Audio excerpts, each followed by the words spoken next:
out to capacity here in this room. So we're going to get started here. I'm just going to introduce the topic. We have the Gangland Chronicles and the evolution of drill rap occurring in this room. And our presenters are Vincent Fuca and Stephen De Jesus, and they're going to get started right now. Thank you. You guys ready for the needlepoint? All right, cool. We work in Rikers Island. I got 17 years in Rikers. Steve's got 10. We've been working in the gang unit. I've been there since 2017. It's a passion, right? We got everything you can imagine going on down there in the city. Just by a show of hands, how many people are in law enforcement in here? A lot of people. How many have more than 10 years doing law enforcement? More than 15? More than 20? More than 25? Thank you. That's awesome. We should give you guys a round of applause for you. Anybody that does gangs for 20 years? All right, cool. Well, we've been doing gangs and Rikers again for a little while.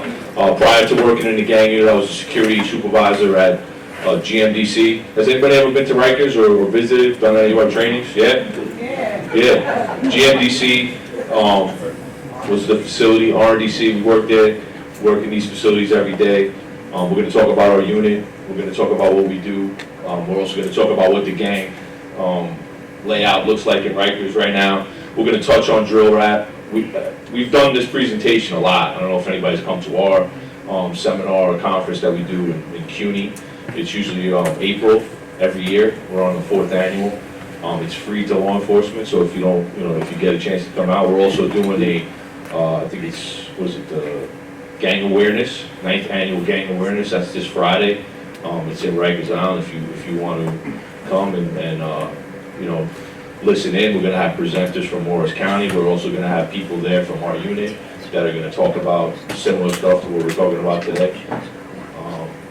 So let's get started. So you got anything else you want to add? All right, so our unit is the Correction Intelligence Bureau. We work out of the Hyder Fusion Center. We're located on Rikers Island. In that building, we have NYPD Intelligence, we have NYPD Detective Bureau, we also have New York State Department of Corrections, New York City Probation, and New York State Courts. So we're all under the same roof, and it makes it easier to share information, right? When you have people you work with every day, you see them, you're not waiting for an email, somebody comes over to you, hey, what's up, hey, how was your weekend, right? And then the information just flows like naturally. Our team is made up of different teams, so it's a team of teams, right? We do arrests, so we arrest all the individuals in custody that commit crimes against, whether it's civilians or officers. They assault people. They also arrest visitors that bring in contraband. I believe that happens a lot. We also do contraband. We have a dedicated team with the K-9 that goes into the facilities and prevents contraband from coming in. So they do a lot. I'm going to show you more. We also do field intelligence. That's what Steve does. That's what I do. We go out into the population and try to mitigate violence. Right. We try to quell conflicts before they escalate. When they do escalate and there's violent incidents, we investigate those. We try to find out why they happen. If they're going to continue somewhere else. If there's something that we can do to prevent it, or sometimes we just put the parties together and see if they can work it out. Right. That's one of the most important things we do. We also have a phone intelligence team. They listen to phone calls all day. Anybody ever listen to jail calls? Yeah, it takes a special person dedicated 8 hours of your day listening to phone calls, right, all day long. It's crazy. But yeah, we have a great team. So I'll just talk a little bit more about that. These are just some of the things that come in. I know if you're doing real police work, 73 Percocets and 68 oxycodone is not like a big deal. But in jail, each one of these pills goes for $100, $150, right? That's a lot of money right there. I'm talking about $15,000 worth of contraband. So this was one of the busts that we had, and those up top are the enemy of all jail people, ceramic scalpel blades that they sell on Amazon for $12, which cause a variety of damage to people in custody and officers, right? And they're undetectable. So when you walk through a metal detector, a ceramic scalpel doesn't give any indication, so that's very dangerous for everyone. Right, this is our arrest team. We did 487 arrests last year. We're at 386 this year. 118 on the visitor side, right? Most of those result in DATs for the visitors unless there's like a felony amount of drugs. We work with the Bronx DA's office every day. That's where we prosecute arrests for Rikers Island. So there's been several incidents that we've done. They've gotten some good press where they've gotten some pretty serious charges, attempted murder in some cases, gang assault for gang conflicts that happen that we can't stop before they happen. This guy unfortunately stabbed an officer 12 times in the head. He got attempted murder. He got 10 years in prison. Obviously, we don't like what happened, but we do like the ability to hold people accountable for doing it. So this is just something that we worked on. Our CAT team, like I said, we call them the CAT team. We actually have a dog on the team, which is awesome. It's just a contraband team, and they resulted in 40 of 118 of the visit arrests. We're basically targeted operations where we develop intelligence through confidential informants, through phone calls, through other sources that says, this person is going to come in and they're going to have contraband, and they're going to try to pass contraband. Understand? Yeah, these are just some of the things that we pulled in. This was 450 pills that we pulled in a matter of like 1 week. Again, those pills they crush them up. They sell like a line of them to the people in custody, and that could be $50 or $100 depending on how much they use. Again, more ceramic blades. Each one of these $100, $150. So it doesn't seem like a lot when you look at it. Tobacco is one of the biggest contraband markets that we have in jail. I don't know what it's like in other jurisdictions. The best thing we could do with tobacco, what do you think it is? Let them have it. Let them have it. Like, let them smoke, because the people that make the laws, I respect it.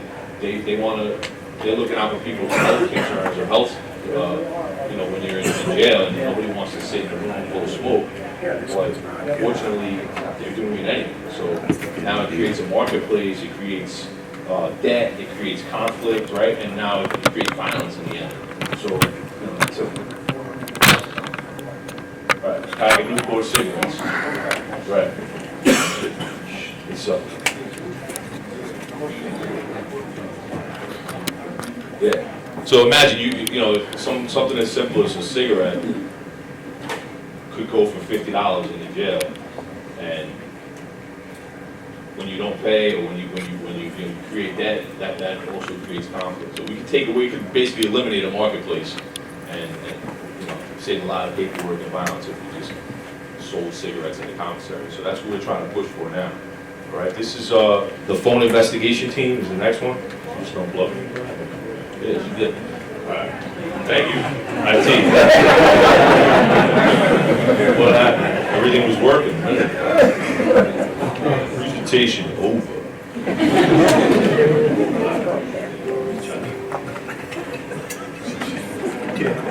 IT guy back. We got on IT this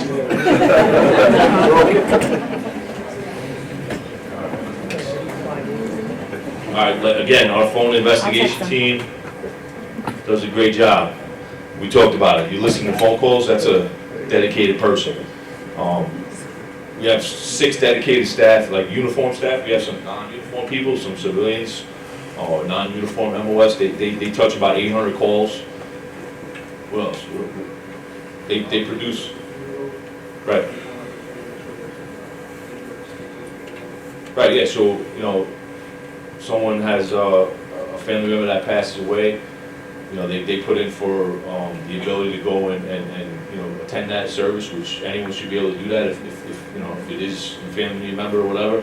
But we just want to make sure that it's safe, right? So we do some phone monitoring, make sure that they're not planning anything, maybe to use contraband or escape, right? So we take a team of maybe 5 officers and a captain to let this person attend their significant family event, which they call them. So, we do phone monitoring to provide, an extra layer of security for to keep that environment safe. Yeah.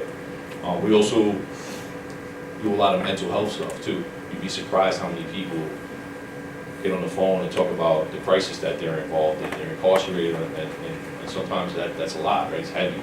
So we pump out, suicide prevention stuff all the time, which is also very important, another facet of what the phone team does. But one of the tangible things that they do regularly is pump out search targets for our facilities.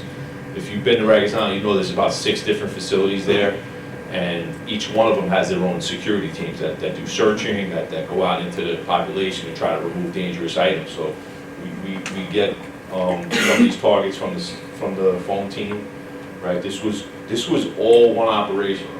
All of these they found in one housing area. Cell phones, again, these pills that are very dangerous, and ceramic blades, cigarettes, all this stuff, right? So the phone team develops this. This is the narcotics or paper I think somebody was talking about. That's a huge problem for us right now, right? 1 8.5 by 11 sheet of narcotics or paper, right? What do you think it goes for?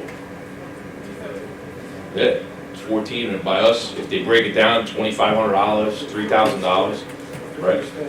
Yeah, so they'll cut it up into stamp size pieces. They'll either ingest it, smoke it, whatever they do.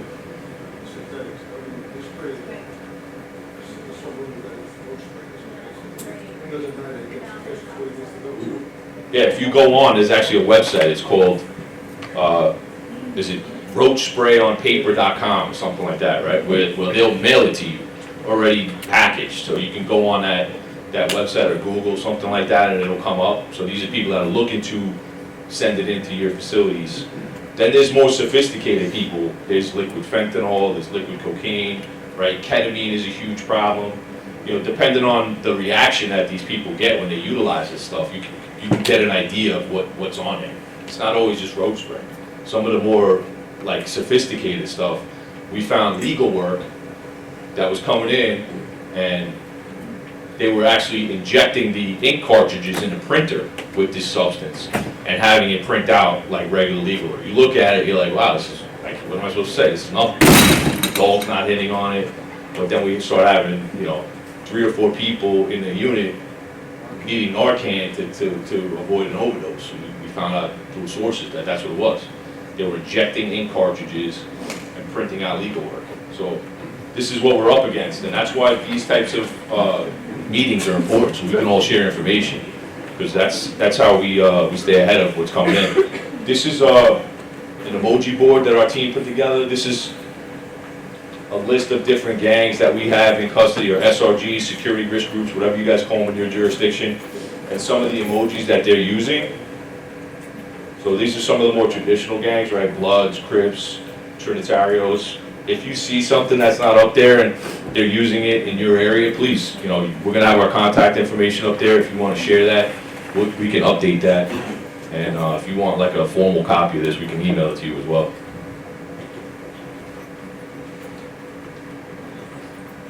So when we woke up this morning, this was our 5 a.m. census in Rikers Island, 6534.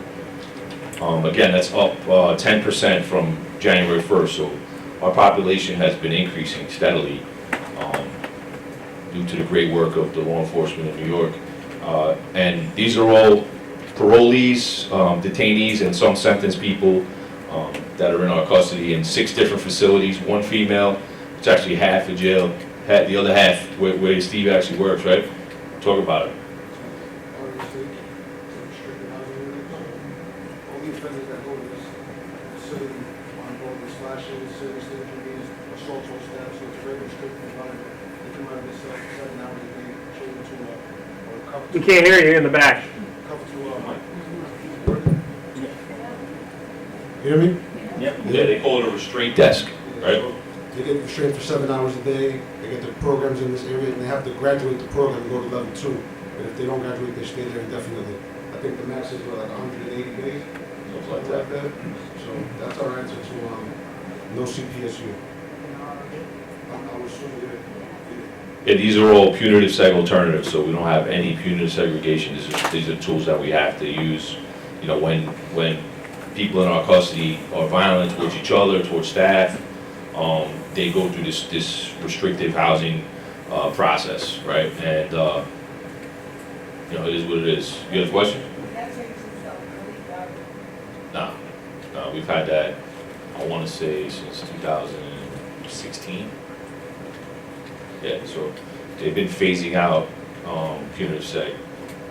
This is what our gang population, our security risk group population looks like out of the, what was it, 65-33? 65-34, 1743 are assessed in our database. Leading the way is the Bloods with 57%, that's 993. I'm not gonna go through each one, but what stands out?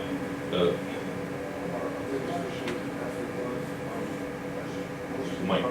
Most of you probably know, the subsets are involved with each other on the island, so that makes housing this population incredibly difficult. It's just because we have five houses doesn't mean that they're all on the same team. So that's, for us, that's our biggest housing issue. Right, and what we've seen, like increases, Crips, that population has grown tremendously in our custody. I don't know if you guys have seen the same thing where you are. One of the things, what are some of the reasons why that population may be growing? Anybody? Music is one of them, so we're gonna get into that a little bit, right? We've had some influential guys in our system that are really popular and really famous, and they're actually recruiting. The other group that's grown the most since I started doing this is Folk Nation Gangsta Disciples, which is a Chicago-based gang that, excuse me?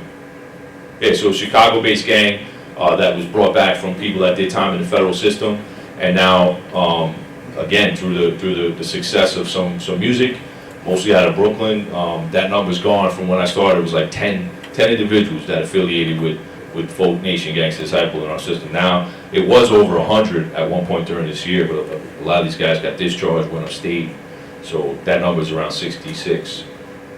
Some of the other groups that you might be looking for, but you don't see them, they're all in this crew watch group area, like Aryan Brotherhood or Hell's Angels, some of the other groups. We don't have enough of them where they would actually warrant us to put them up here. This also captures like some of the block gangs, some of the local street crews from different parts of New York City as well.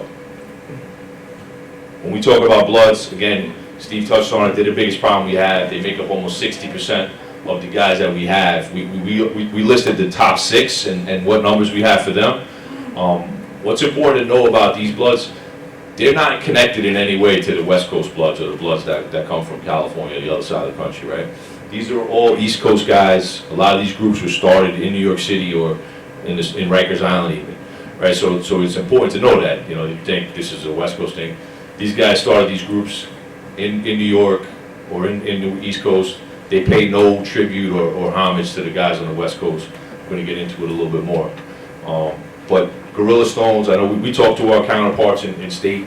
They have the same, like similar numbers with the gangs. Gorilla Stones and Bloodhound Brims are like the 2 biggest blood sets.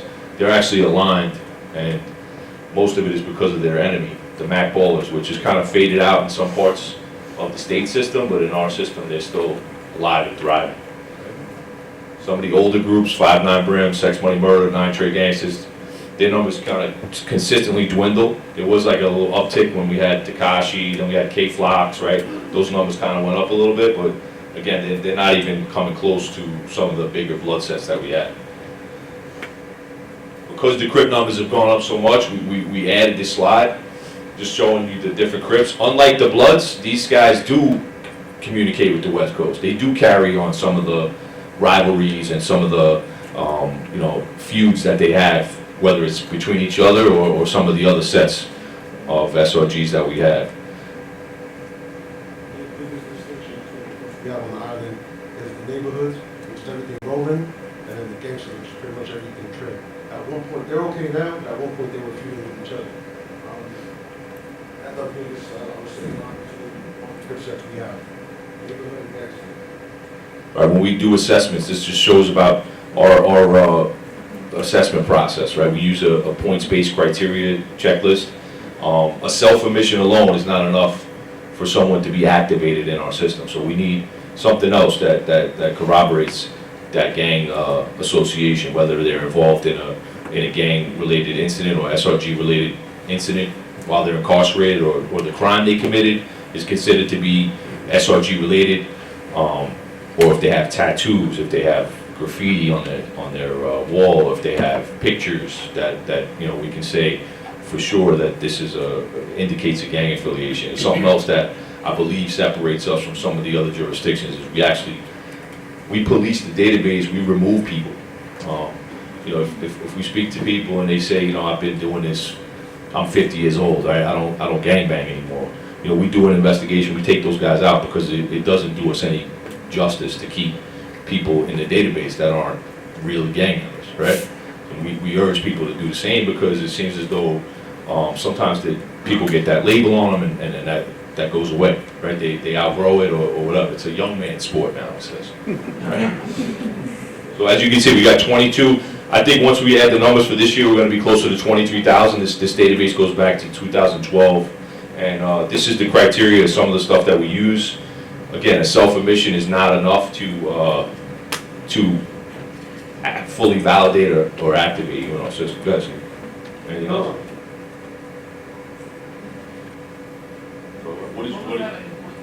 Yeah, it's a criteria checklist that we use for every assessment that we do. You know, and if we have pictures, we take pictures of the graffiti. If we take pictures of tattoos, and we you know, we fill out documents. We keep really good records of all the people that we assess, so it's not just done arbitrarily, right? We actually defend them in court all the time. So it doesn't come up in the system as like fully validated, they come up as suspected, so in case they can be housed, so they don't have an idea of where to put them, as opposed to put them with the complete opposition. They'll give us an idea of how to avoid an incident. Any other questions about our assessment process?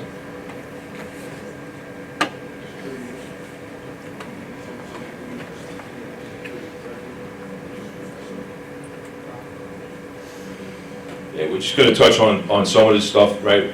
Drill rap, obviously it's a genre, but what we see when we look at it is basically it's an expression of neighborhood rivalries through rap lyrics, disrespecting the opposition, right? Some of the rivalries are not new. This is just a form of expression on how they express that rivalry. It's not the conflicts that we see between these groups have been going on for decades, right? It's not yeah, it's generational. Some of this stuff, when you go up, and some of this violence that we're going to talk about goes back to 2010, 2011. And some of the kids that are claiming it weren't even born, or they were little kids. So it's an ongoing rivalry that we've seen. And one of the issues is the social media disrespect, right? How they allow it.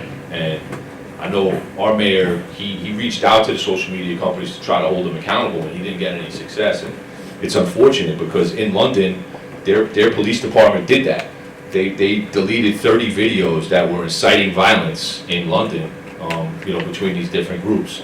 So it's like, we need help from people and from the social media companies to hold them accountable. These kids are disrespecting each other's, you know, fallen members, and if a video is on YouTube that's causing people to go out and commit violence in the street, we should have some say-so in that. I don't think that's free speech at that point. I don't know, what do you think? No, right? I think it is. So you think that people should be allowed to spew violent rhetoric? I don't know. I mean, we're gonna see some videos. You tell me what you think after this, all right?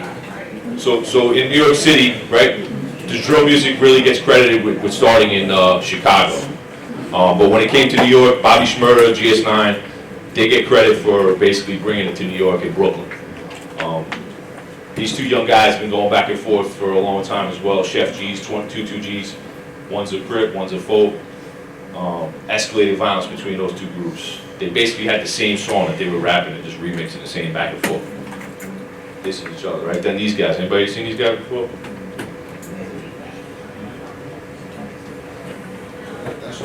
That's Bronx. We're gonna get to D-Thing in a minute. So this is NBK. This is kind of next level stuff, so you have to kind of know the geography of what we're talking about too. I don't know if everybody knows Brooklyn or knows the Bronx, but it's all a lot of geographical stuff. Everyone might not understand it, this is just like, oh.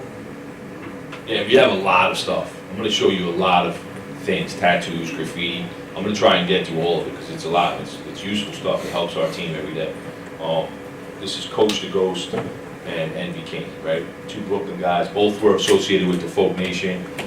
He's with us for homicide, 2 homicides. He just got out of state custody. And then you got Pop Smoke, who basically gets credited for bringing drill rap to the mainstream. right? Unfortunately, he took his life.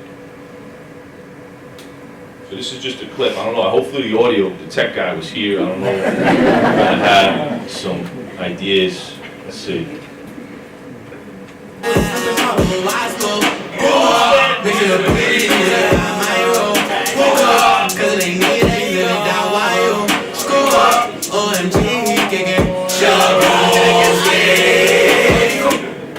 All right. You want to play it again? No. All right. I'm not going to play hours and hours of this, but these guys are really talented, as you can see. The harmonies and everything are there. I feel like they just didn't have the right direction. But you hear him rapping about Boomer and Boomer, right? Does anybody know who Boomer is? He's an 18-year-old kid who lost his life to gun violence, and he was from a rival crew. Those were the Bergen 2605 guys. They basically remixed a song "Who I Smoke," which was big in Florida, and you know, they basically just disrespecting this kid who was killed. So this got millions of views, right? And what it did was it escalated the violence between those two groups, whether it was in custody, in the street. What we saw, we started seeing this on the walls, booming for Boomer, right? So then, this is another audio. Let me get out of the way before I... This is actually a phone call that happened right after we had somebody who was in that video in our custody.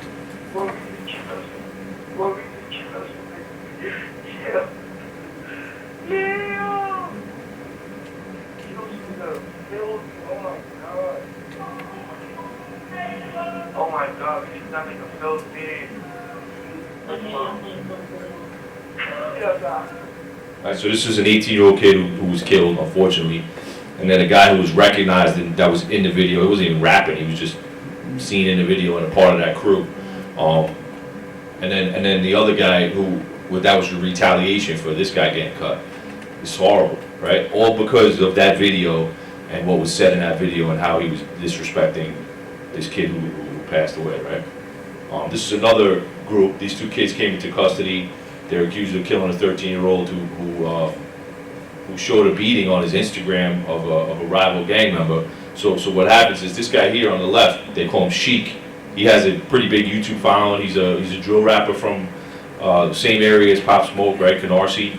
He comes into custody for that homicide, and he gets assaulted at court. Somebody recognizes him, attacks him. He gets taken to the hospital, and then immediately when the guy gets back to jail, he gets on the phone and he tells all his friends to put it on social media, and he got his face ripped for not smoking Ray Mack, right? So obviously he has some disrespectful lyrics in his video towards Ray Mack, and that's why he was assaulted. Okay, this is how they use social media with drill rap to promote violence. It's a lot. When we get to the Bronx, we have this guy. Anybody ever seen this guy before?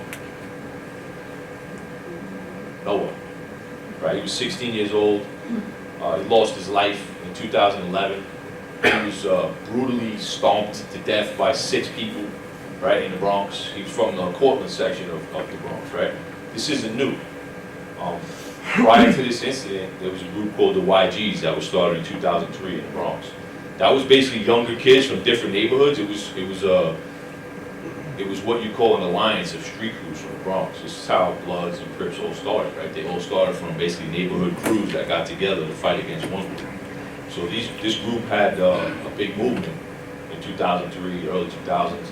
And what happens is everyone fights over power. Who's the leader? Who's this? You know what? I'm taking my neighborhood. So they kind of fractured away. So the main group was from one section of the Bronx called Mott Haven and Patterson. That was like the headquarters for the YGs. He's from Cortlandt, which is like right up the block, literally like 5 or 6 blocks away. And these guys were drinking one night. They went out. He's standing in front of his building. Kid was like this big, 16 years old, gets stomped to death, brutally, right? That was 2011. This is 2021 or 22. You got kids that are 18 years old that are from that neighborhood going to his grave and paying homage to him, right? So in retaliation, this guy is Junta Perez, or they call him Juhef. He was basically the leader of the YG groups from Patterson and Mott Haven.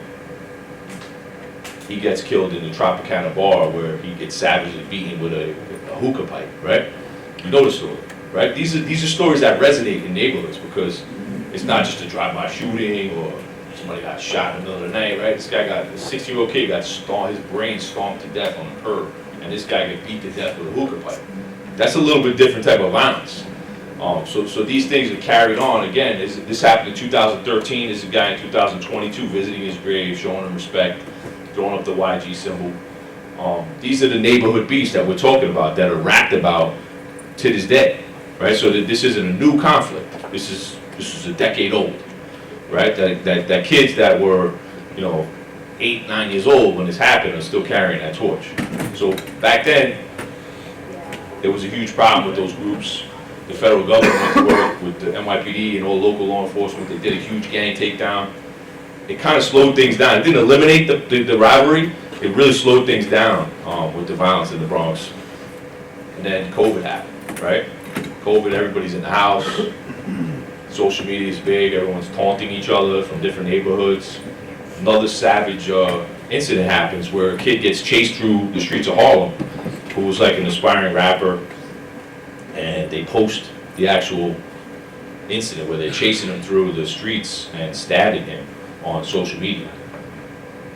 His name was Glenn Cole. It happened in April of 2020, right at like the peak of COVID, when everyone was just locked down, and there's no audio here. I don't know what's going on. You can't hear it, but there's a video that's going to happen with him.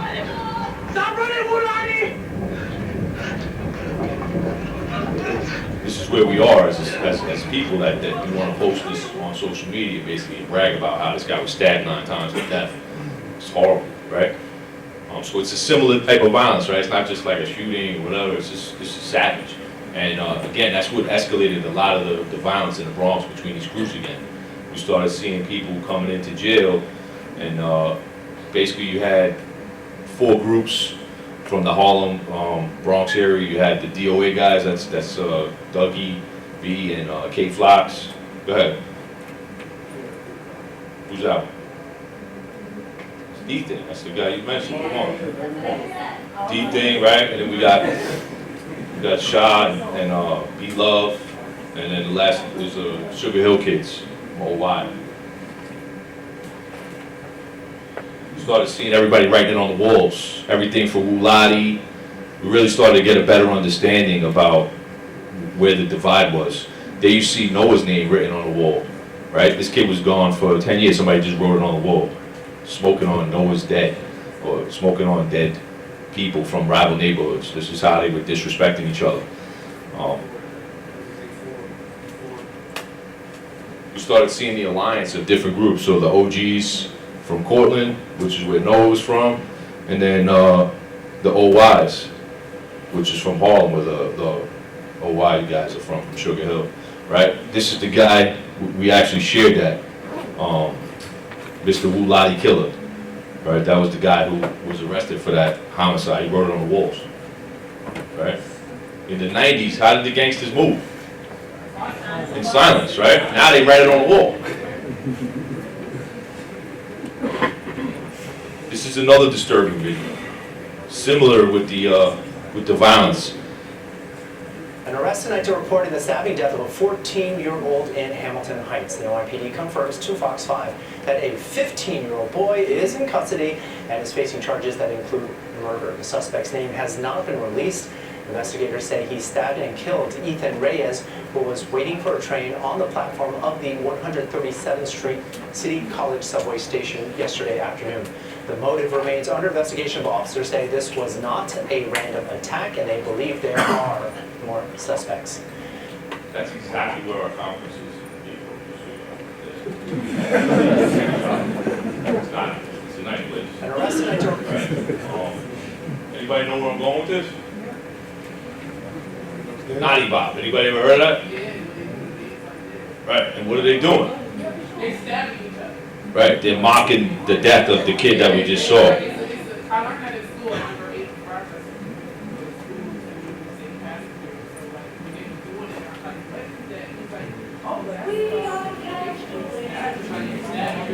it. Exactly. They're mocking the death of Ethan Reyes. And they even got teachers doing it. They got They got EMTs doing it, they got firemen doing it. Come here, gotta do it like this. Don't drop my shit. Yeah, he tryna dip me, trip. Big fake, that till he dead on my spot. Till he dead on my. So bro, let's take a trip. They're at the train station where the kid was killed. They're actually at that subway station. Do it like this. Bop, bop. It's an option, like, I forget what it's called, the character into that celebration, the 90 blockers, they don't know any better. Yeah, no, yeah, a lot of people. They want to bond. I understand I feel like my son, like, one time I found out what it was, and they told me, I was like, you are not doing it. That's why it's important for us to have these meetings, right? So that we can share and be aware. Obviously, I don't think anyone would agree that that's a dance you want your kids doing, right? If you saw that video, right, and you were related to that kid who was killed in the subway, you might want to go out and do something violent to those people. Or if you're a cousin or a brother and you go to that school where that teacher's doing that who doesn't really know any better, right? That might bring you to another level where you would be like, yeah, I want to hurt that teacher now, right? Or I want to cut your tires or something. I think that video should be removed. I don't know. That's not free speech to me. That's inciting violence and a dangerous situation. So, you know, I mean, at the end of the day, these kids have talent. They're very talented, and I feel like they just need guidance with you know, the content. These are some of the websites that we look at on a daily basis. Anybody ever seen any of these sites? If you're doing investigations, gang investigations, you need to go on Instagram. You need to go on some of these other sites. Right, guys? Talk about it. Code 33's actually had a few incidents occur because the person that runs the page has put on, they call it black and white paperwork, on individuals cooperating with the government or having certain thoughts and have an interview with NYPD and they say too much. That's called incident. We're State of Mind is a Reddit page where it pretty much gives you current things that are happening in New York City. It's another one called Afghanistan, which is amazing. Official drill. There's all things that you can use as open sources to further investigations to help you what's going on in your community. Code 33 is Code 33 too.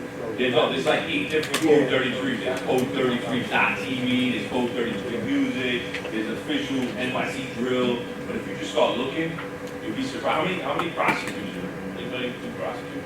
Yeah, you'd be shocked when those discoveries go out, you know, what winds up on that page. And we actually had something like this happen, right? So some of this stuff is fake. So now it's a platform for people, again, to incite violence towards people that they allege are cooperators. Some of these people aren't even cooperators. Maybe they live an alternative lifestyle. They want to expose them on that. It's wrong. It's horrible. All it does is promote violence, and someone should hold the people that are administrators for this page accountable. Because we've had several stabbings and slashings that involved information that was pumped out on this page.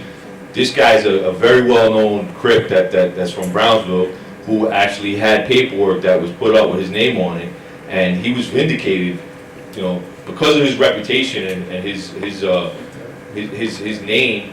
People did not believe it, but it's a way that gang members now are manipulating other gangs. Like so, we found out that there was a guy who was basically a victim of an act of violence by a Crip member. So this is the way that he went out and said, I'm going to get his own people to go at him. He put this up on that Code 33 TV and then started pumping it out on different websites because he was at war with Crips. So this is something that we're seeing in our jurisdiction. It's definitely something that people should be paying attention to. You want to talk about this? There's some indicators that we put up.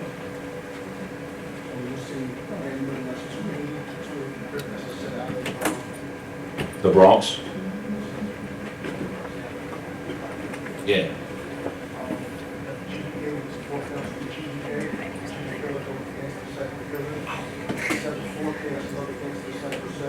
We can't hear you in the back. So he's saying that door right there has disrespect. It even has the names of people from, disrespecting them, and it actually says something about piss on their grave or something, right? So the reason why we put that one up, that was from our Horizon facility. That's when we turned over the custody of individuals that are under the age of 18 to a different jurisdiction. And we saw that, and I'm like, wow, this kid Queasy, or Rich Flocks, which is Deshaun Richards, or Richards Deshaun, he died in 2012. So a 16-year-old, this was taken in 2019 or 18. How old was he? You know, and he's writing disrespecting this person on his wall, which to me is amazing, right? So these are just more indicators. The 60s on the bottom left, see end down where there's the neighborhood sign. See everything else is X'd out on the side. Brim is X'd out, ABPA is X'd out. So they kind of just tell you who they align with and who they don't align with. Right, we give them Scrabble, we give them Uno. That's not me running around Rikers Island making signs and putting it in people's cells. So, you know, we give them stuff to do, they post it up and they use it for games. And he didn't spell racks wrong. Why did he spell it like that? What is it? He can't put CK, he can't put a C and then a K, because that indicates Crip killer. That's disrespect to the Crips, right? So he spelled it like that. He did that on purpose. Right? This is another guy that we were on a search. We saw him. We said, "Of course I'm Crip." He's got a tattoo on his neck, and he's not a Montreal Canadiens fan. He's I know there's probably some Montreal Canadian fans in here that think maybe they have a tattoo like that. We're not looking at that. Right? This was some hand signs that were being mailed out that we caught. How do we know this stuff? They write it on the walls. They tattoo it on their body. They write it on their uniforms because gangsters in 2024 don't move in silence. They want you to know who they are. All right? Anybody have any idea why a Crip member might have red and black beads? Anybody have any idea why a Crip member might have red and black beads? Just a guess? Or Santeria, religion? Might be his religion. It might be a way to throw us off too. So just things to be aware of. I mean, he obviously can't deny it, but others may. Right. This was the individual we talked about, who is a leader of a Mac Ball set called Drippy Demons, and they're aligned with the Folk Nation Gangster Disciples. He's alleged to have been involved in an incident that took the life of an MTA worker during a drive-by shooting in Brooklyn. That happened in September, out on bail. But this was the incident we talked about, where he posted it on his own page, which is open source, and basically said, you know, he was attacked by Crips. He put the infraction up there, which details the incident that shows what he did, because he actually, after he was stabbed in the head, he ran around and cut like 3 or 4 different guys. So as you can see, he's obviously trying to promote his own violent acts on social media to up his credit, right, with the group.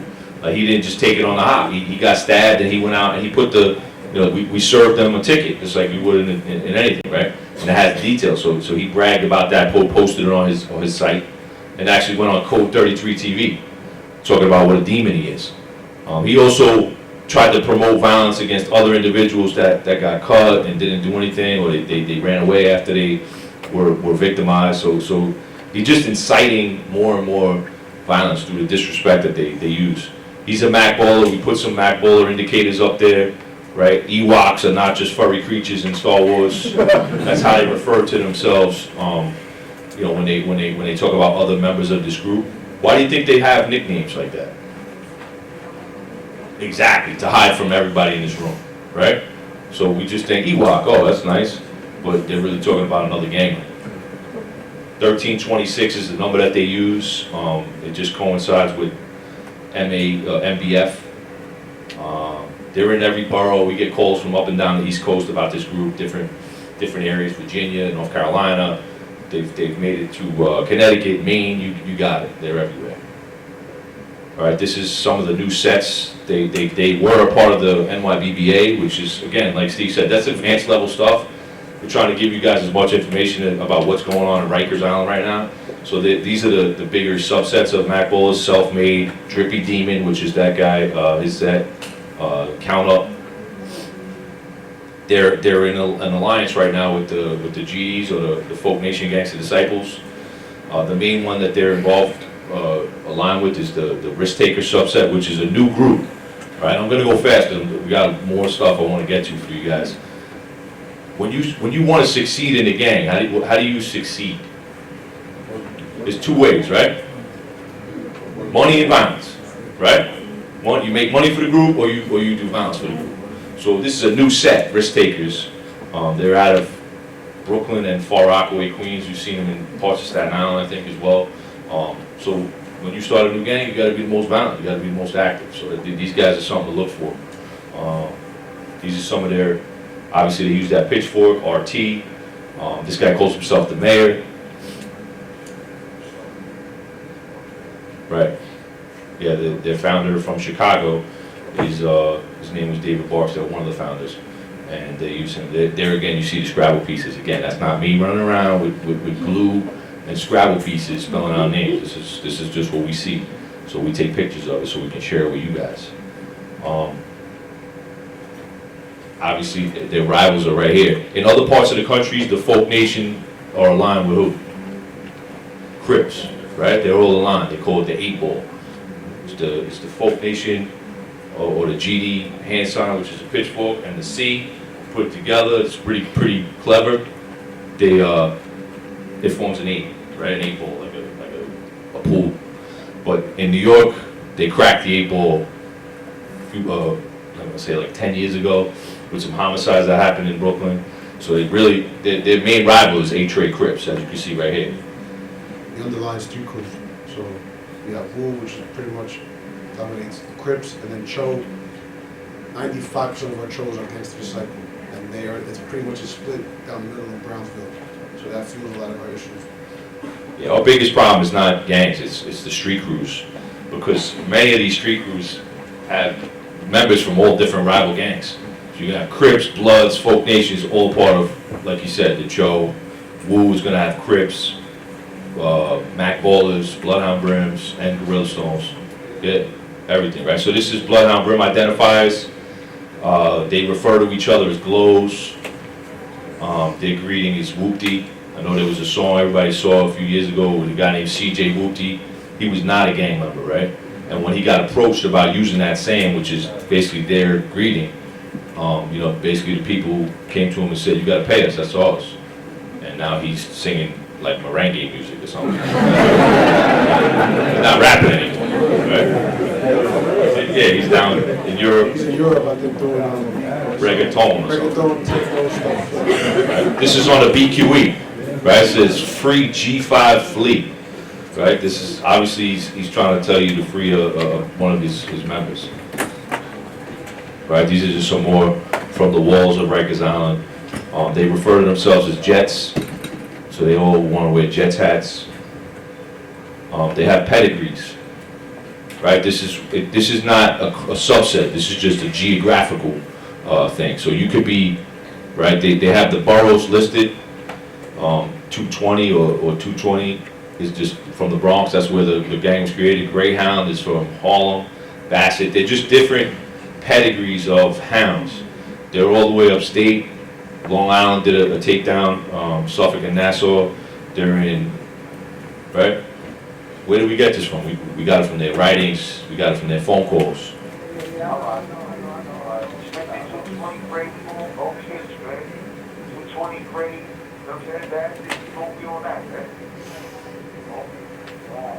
Like I said, man, yo, I know folks start wanting to be there. Yo, listen, like I said, that's it right there. That's it right there. Call me tomorrow. Right, they talk about it on the phone. These are the biggest groups we have. They call each other urbans. These are some of their responses, right? Vallejo. Again, they walk into a room, whether it's a yard area, a court pen, a park. You start hearing things like Vallejo. Most likely you got Gorilla Stones in the area. And again, it's designed, they use these terms to hide from us, right? So that we can't identify them. GTO is one of their biggest saying as well. They use the diamond hand sign, the diamond emoji, the pyramid emoji. Their biggest rivals are Mac Ballers and Sex Money Murder members. They've been going to war with those guys for a long time. Their biggest allies are Bloodhound Brims, Crips, 5'9" Brims. Right? These are just some of the tattoos. Bugatti, right? My man's throwing up blood too. They didn't catch that. The diamonds, right? You see the apes. We'll go into this a little bit. We got a couple more minutes. We've had an issue with Trinitarians for the better part of, I would say, maybe 15, 20 years. Most of you might have seen Leandro Guzman, the boy that got ran down his whole day down the Bronx. So they've obviously been prosecuted by the federal government to a great degree, so we've seen our numbers, as you saw, we dwindle with them. They've kind of slowed down because of that negative publicity, but they're still activists, they're a violent group. There you see some of their paperwork, 157, if you hear anybody say that, that's in good standing.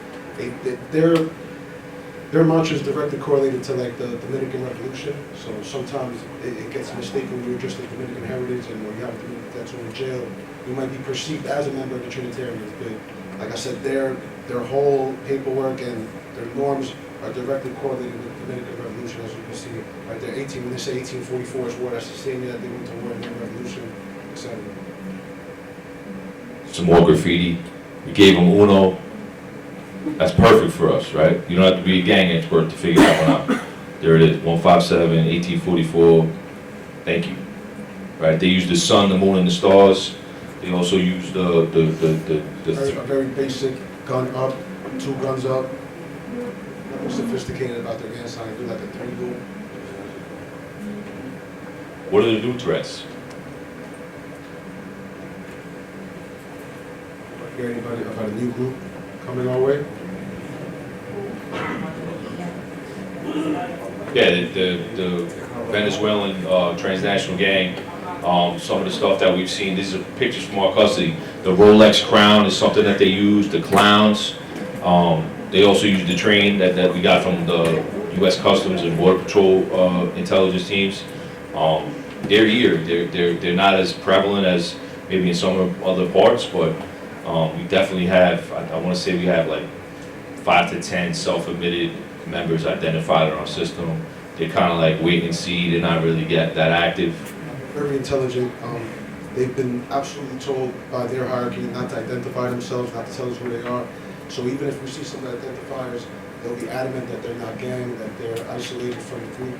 And again, we don't want to stereotype anybody from just being part of a country or being Venezuelan. But definitely a group we have an eye on. I think throughout the city shelters we have, what, like 70,000 migrants right now.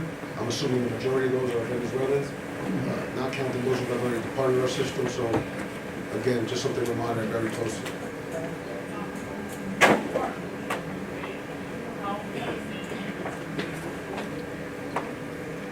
Absolutely. Yeah, we don't house people by gang affiliation. We try to balance it out.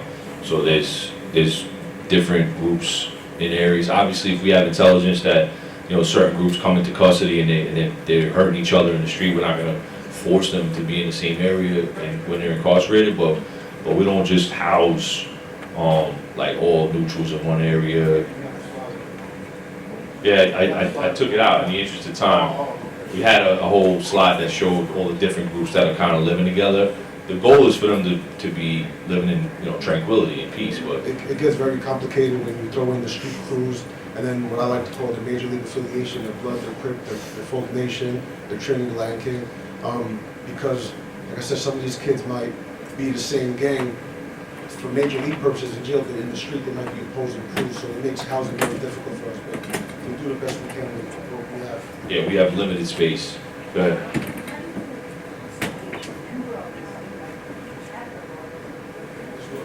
Do every day. It's what we do. It's like our second nature. Yeah, I replaced basically all the stuff that I learned when I was a kid about baseball, basketball,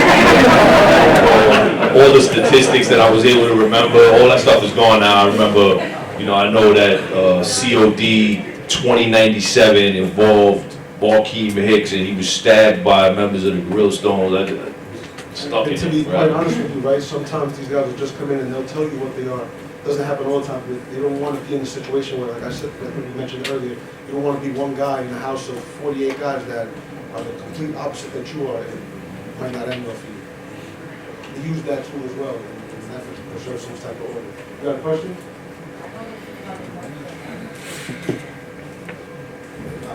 They are not preferable for our system. Yeah, if you add up all the MS guys, all the Serranios, all the 18th Street guys, it's less than 15 in our custody. They go federal. They go federal. They're prosecuted federally, so most of their stuff, they don't come into our custody. Yeah. I know Long Island has a lot more. And for our purposes, and just to answer your inquiry, MS team deals with the Trinitarian.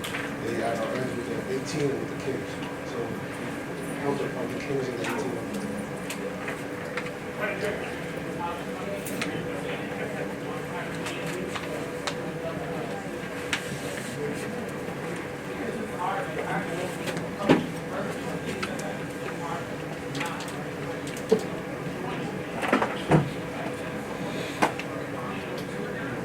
Yeah, so I worked in a,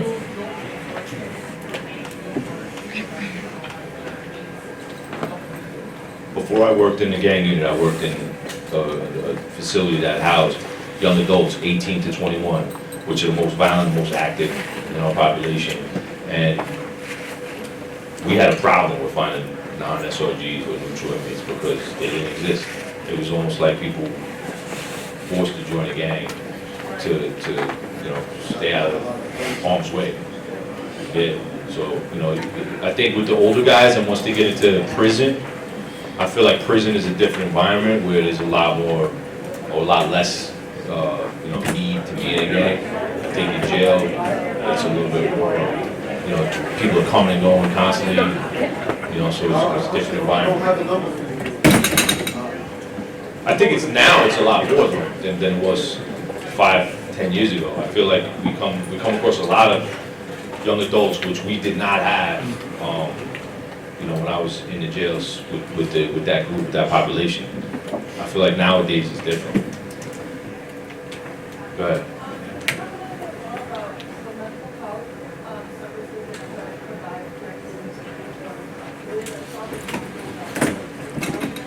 $6,500.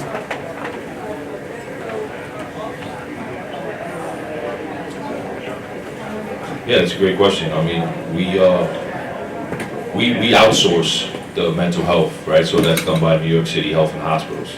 So they have doctors that work in dedicated units where pretty much everyone in those units is afforded mental health or they're under like mental observation. But I think, it's a real important topic for us right now because a lot of the people that come in are either on medication or suffer from some type of mental health issues, and anything could trigger that stuff, right? Anything, especially being confined, it's hard.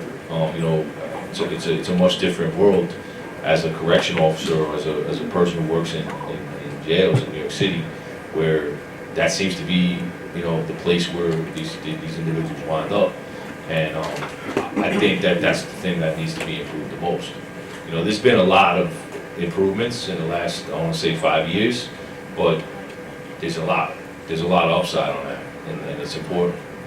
Yeah, I think to answer your question too, in the restricted units, there's programming almost on like 16-hour basis. What the acronym stands for, the caps and all units, they always have people there.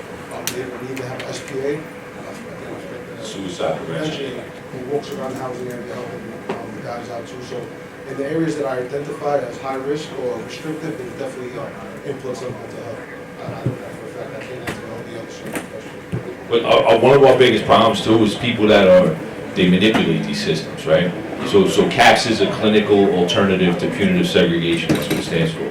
So these are people that suffer from mental illness that they're saying they can't go through that restrictive housing unit that Steve was talking about. So some of those guys are legit.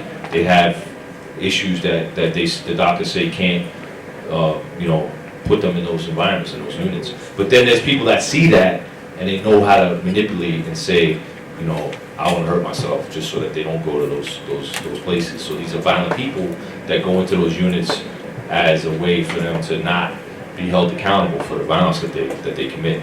So it's a big problem, and I think it's one of the most important things. If they can fix anything, I think the mental health thing is very important. The gang stuff, the SRG stuff is important too, but I feel like these are people that often can't speak for themselves or advocate for themselves, and I think this should, like I said, something that we need to improve on.